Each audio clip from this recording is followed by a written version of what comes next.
guys, this is Coach Chris from thriveandharmony.com. Thank you for joining me this chilly Friday evening. I just wanted to chat with you a couple of minutes about my front garden. I guess we call it the front of the house, and most of my flower beds are there, but it is on the north side of the house and pretty much all in the shade. Now, had I been the one to build this house, I probably wouldn't have put a bunch of flower beds out there. However, it was not me, and some of the flower beds were here when we got here. Mind you, they were matted and full of weeds and had been like that for years, so our first job was cleaning them out. Now, may possibly be the person to blame for turning 2 or 3 flower beds into 13. Some of my reasoning I think is valid. In some cases, it was to widen the space around a tree or a boulder to make it easier to mow around. And in one other instance, there was a big patch of aphid-infested lupins that I got rid of and replaced with a much nicer flower bed, I think.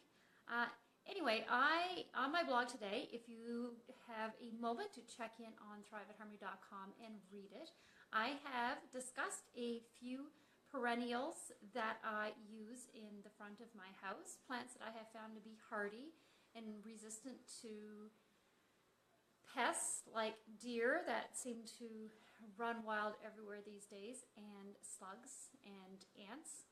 Ants are a big problem in my garden. I have lovely Shasta daisies, but the ants love to farm their little farms of aphids on them, and they basically stunt the growth of my beautiful daisy heads, and I'm always at war trying to get rid of those. So my Shasta daisies were not one of the ones that I listed in my 5 top perennials. Either were my daylilies or my Asiatic lilies, because with my daylilies, sometimes the deer do get out those, and with the Asiatic lilies, I sometimes have to go to war with the lily beetle, which is a cute little red beetle that no insecticidal soap or anything will kill. You have to literally actually pluck them off and smush them between your fingers, which is disgusting. So I do have those lilies because they are beautiful and they keep coming up, and I have decided to take on that war with the lily beetles, and so I deal with those every year.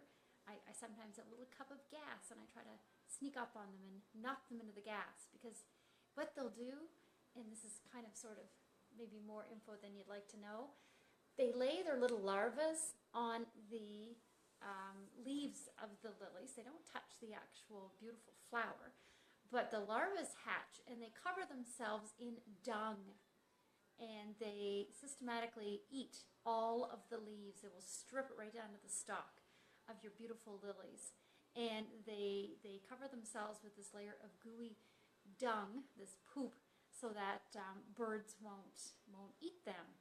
So if you have to trying to get those off your lilies, it's quite disgusting. Anyway, probably TMI there. If you're interested in a few great perennials that I consider worthy of putting in your garden, check out my blog at thriveandharmony.com. And there are others I didn't list there. Jacob's Ladder is fantastic and smells lovely. Lamb's Ear is another perennial that works well in the shade and is quite hardy. Lamium is great, except with the lamium you're going to be fighting some slugs later on as the season wears on. Bleeding Heart is lovely. My only caveat with the Bleeding Heart is that it, when it's done being beautiful, the stalks tend to yellow and they don't die off very gracefully. I did have, and I've got beautiful feather leaf Bleeding Heart on the side of the house that we raided from my sister's old house before she sold it. We took some samples from the yard. We didn't think anyone would miss. And anyway, that is thriving along the side of my house, and at one point I was dealing with these lovely little pretty blue worms that were stripping the leaves of that. So anyway, the war on pests is a topic for another day. That's it for today. Perennials, shade. There are actually plants that do grow in the shade and bloom. Check out my blog, thriveandharmony.com, and thanks for joining me today. Bye now.